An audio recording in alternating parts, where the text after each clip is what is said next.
Bonjour ou bonsoir, en fonction de l'heure à laquelle vous regardez la vidéo. Je voulais partager avec vous des versets de la parole de Dieu. Nous allons commencer par le psaume 23. Le divin berger. L'Éternel est mon berger, je ne manquerai de rien. Il me fait prendre du repos dans des pâturages bien verts. Il me dirige près d'une eau paisible. Il me redonne des forces. Il me conduit dans les sentiers de la justice à cause de son nom. Même quand je marche dans la sombre vallée de la mort, je ne redoute aucun mal, car tu es avec moi.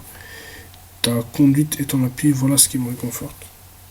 Tu dresses une table devant moi, en face de mes adversaires. Tu verses de l'huile sur ma tête, et tu fais déborder ma coupe. Oui, le bonheur et la grâce m'accompagneront tous les jours de ma vie, et je reviendrai dans la maison de l'Éternel jusqu'à la fin de mes jours. Amen. Prenons à présent Genèse chapitre 44. Genèse chapitre 44, le premier livre de la Bible. Je lis pour la gloire de Dieu.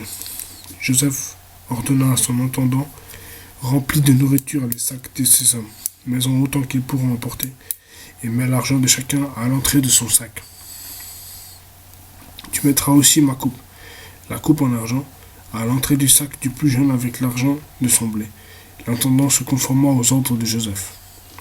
Le matin, dès qu'il fit jour, on renvoya ses hommes avec leurs ânes.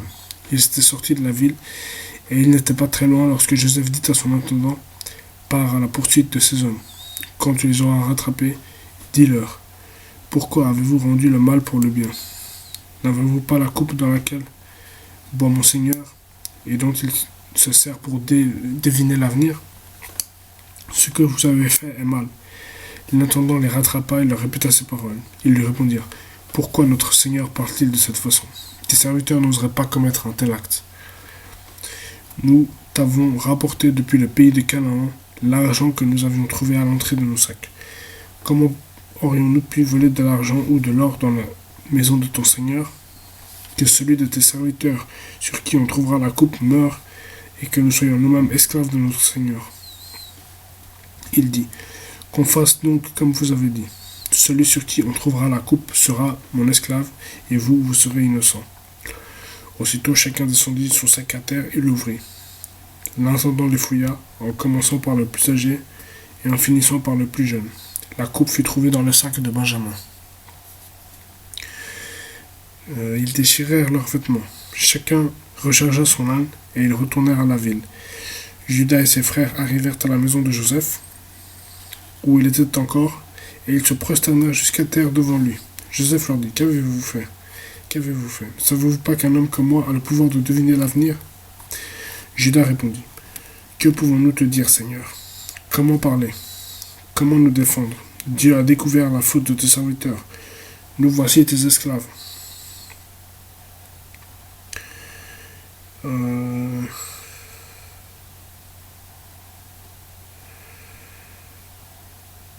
Je reprends verset 16 parce que je me suis perdu.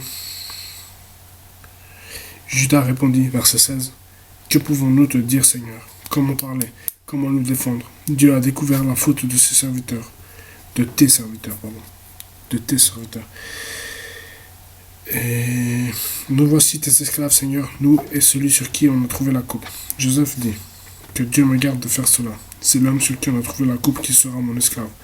Quant à vous, remontez en toute tranquillité vers votre père. Alors Judas s'approcha de Joseph et dit, pardon, mon Seigneur. Veuille autoriser ton serviteur à te dire un mot, mon Seigneur, et que ta colère ne s'enflamme pas contre ton serviteur, car tu es pareil au Pharaon.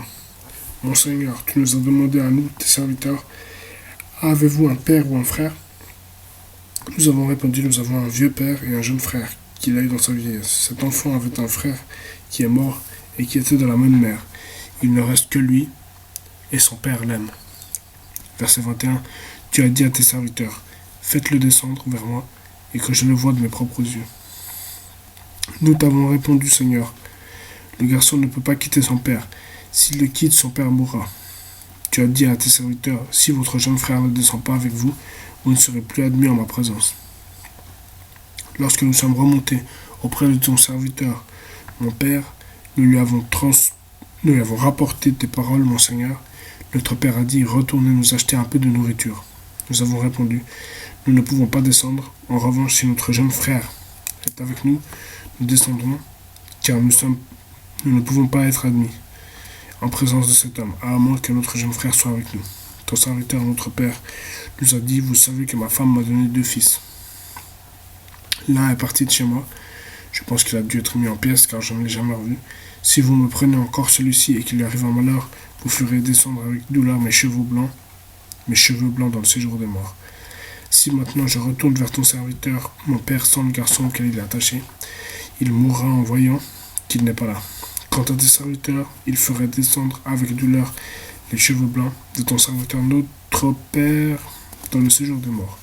En effet, moi, ton serviteur, je me suis porté garant pour le garçon devant mon père en disant, si je ne te le ramène pas, je serai pour toujours coupable envers mon père. Permets-moi donc de rester à la place du garçon comme esclave de mon Seigneur, et que le garçon reparte avec ses frères. Comment pourrais-je remonter vers mon père si le garçon n'est pas avec moi? Non, je ne veux pas voir le malheur frapper mon père. Amen. Voilà, c'était Genèse chapitre 44. Genèse chapitre 44 et le psaume 23. Donc voilà, c'est tout pour aujourd'hui. Je vous dis à la prochaine. Ciao.